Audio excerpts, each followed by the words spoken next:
So if you're a parent and your son or daughter wants to get a bearded dragon, then this video's for you.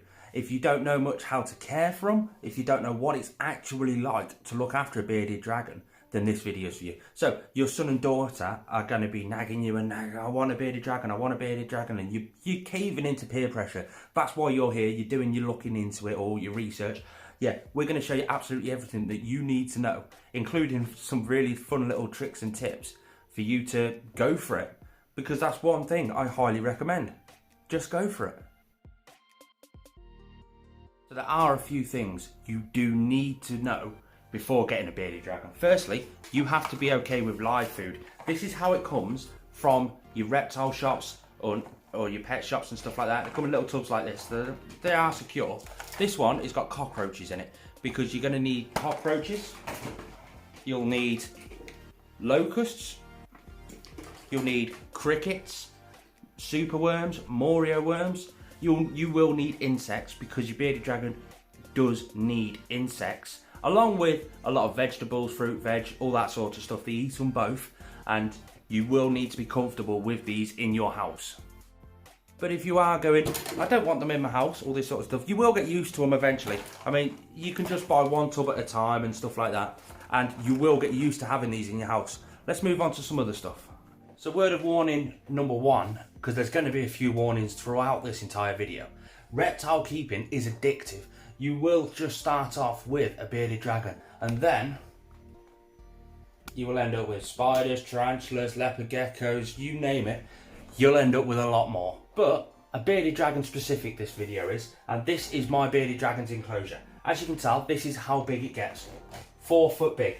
That is it. That is the max, well, that's the minimum size you need for an adult bearded dragon.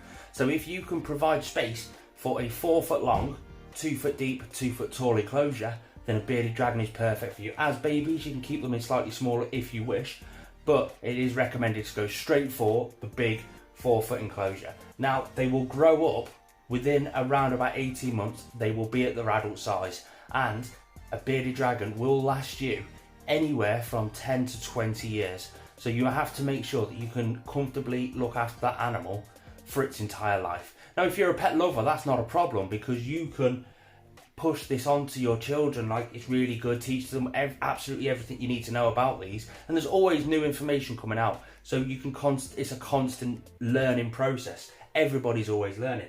If you can get your children to really love and care for this animal, chances are they'll take it with them when they move out. Now, on my reptile channel, this one here, Northern Exotics, I've got an awful lot of loyal subscribers that love and have so much knowledge for bearded dragons. So you guys, I invite you guys to stick a comment below if you have any hints or tips for various parents that do want to get bearded dragons for the children. If you've got any little hints, inside information, stick it in the comment section below, and then any parents watching this can go down and read those comments as well, engage with you guys, and yeah, it's just a fun process for everybody, this is. It is massively important that every live food and every salad that you give to your animal is dusted in calcium powder. You can also get nutrition based powders as well. So your nutrients, if you are going to use nutrients, always use calcium as well. So for 3 times a week you could do calciums, for twice a week you could do nutrients, that sort of thing. But it is vitally important. This stops common diseases within your bearded dragons. So your diseases like metabolic bone disease, I'll link it just up here so you can click and check on that. But this is vitally important. Now, the way you do it is you can tip your live food into just a tub like this. It's got a lid on it. Dust a bit of calcium inside it, because as you can tell, I've got some little dusting holes there. So just dust it in, give it a shake, and then it's quite simply a case of get the lid off and chuck it in until you get used to actually holding some of the live food. Now, eventually you will get used to holding some of the live food. Don't worry about that. Don't get squirmish. If one gets out around the house, it's not the end of the world, is it? It's just a bug. Now, variety is key in their live food. As you can tell, we've got dubia roaches once a week, locusts twice a week, morio worms every now and then. There's so many different things. They all come with different qualities. Some are higher in fat, some are lower in fat. I stay clear of waxworms. Point blank, just stay clear of them. They can get addictive, they're full of fat, they're not really that good for the animals. Why should I use them?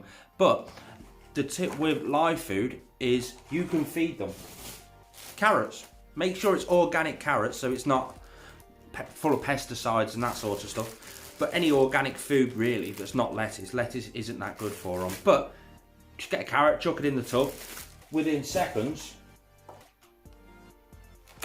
can't really see, but yeah, they just strive over the food. If you feed your live food extremely healthy food, then in turn your bearded dragon is going to be eating healthy food.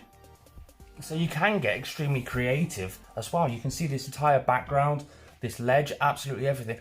I made that myself. There's tons of videos all over YouTube about how you can make that sort of stuff. So follow them if you want to get creative. Build them a background, a water dish, a ledge. You can do absolutely anything you want. They're so customizing, it's unreal. You can really have some fun. But let's move on to some ongoing costs. So for a bearded dragon keeper, especially if it's your first animal, you need to know. You can see this big light at the top. That is called a UVB strip light. You need to have it at about 12% UVB. If you go to a reptile shop and just say, I want a 12% UVB strip light, desert, they'll know what you want and stuff like that. Or just tell them you want a bearded dragon UVB light. Now that replicates the sun from Australia, which is where bearded dragons originally come from. So they need to have that. That is extremely important, and it helps the bearded dragon bring out all the nutrients in the food, along with digest their calcium and various other aspects. It's extremely important. It is needed, and they need replacing every 6 to 9 months. They cost around about £30 each. So they are important. They are life-saving.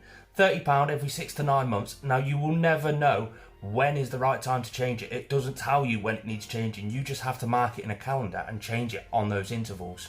And then for the heating wise, I have mine on a basking spot, 100 watt basking spot, and it's linked up to a dimming thermostat. Now the dimming thermostats are expensive, but they do save you money throughout the lifetime of the animal, and they will last that long as well. So the dimming thermostats are around about £50. The heat bulbs themselves are only about every £5 to £10, depends where you go. I personally recommend Reptile systems because they just last a little bit longer in my eyes. I've done a few heat bulb tests and they seem to last a bit longer. So they're the ones I choose. I'll stick a link in the description below if you guys want to go and look at them. But they're the bulbs I use. That's how I set it up. And I set it up with a thermostat probe in the middle of the enclosure to replicate the ambient temperature. One side's hot, one side's cold, so that they can thermoregulate, because bearded dragons are a cold-blooded animal. They need to thermoregulate. If they want to heat up a bit, they'll go over the hot side of the enclosure. If they want to cool down a little bit, they'll come down the cold side of the enclosure. If they just want to be in the middle and nice and comfortable, they'll be there. They heat regulate themselves. It's called thermoregulation. But the electricity that's used, I spend on average £1.73 per week on electric just to run the bearded dragon's enclosure. But I make it worth my while, because you can see this tub above the top here. Well, that's breeding dubia roaches, so I never have to buy live food because I breed all my own live food. If you want to learn how to breed your own live food, I'll stick a link just up here. It'll flag up in the top of the screen. Click on that, it'll take you through to a playlist. So if you want to learn how to breed your own live food, so you get free live food, it's definitely worth saving some money. But that's where I do that, and I've got the heat bulb just there, and the heat regulates through the wood and heats up this enclosure as well. So I make my money's worth out of that one. So it's definitely worth something to think about. But that is it, £1.73 per week it costs me just to run electricity alone. If you guys have any questions so far, feel free to stick it in the comment section below. I'll always answer any questions. Even if this video is a year old, I'll still answer your questions down below.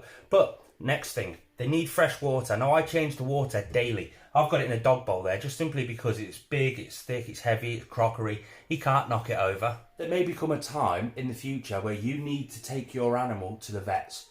Now, the best thing to do is go to an exotic vet specialist. You may need to drive some distance to do that, but you will need to do that at some point. Now, you may think, oh, that's expensive. It's not. It's no more expensive than a cat or a dog vet, in my eyes. I've got three different vets that I use on a regular basis because I've got a large collection.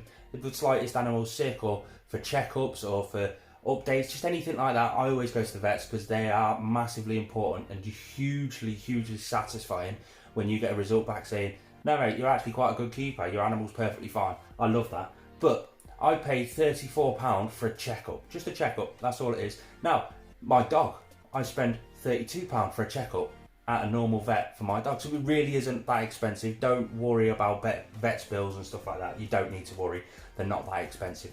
But that is virtually everything you need to know for your bearded dragon. If you do have any questions, like I've said, put it in the comment section below. I'm always happy to help.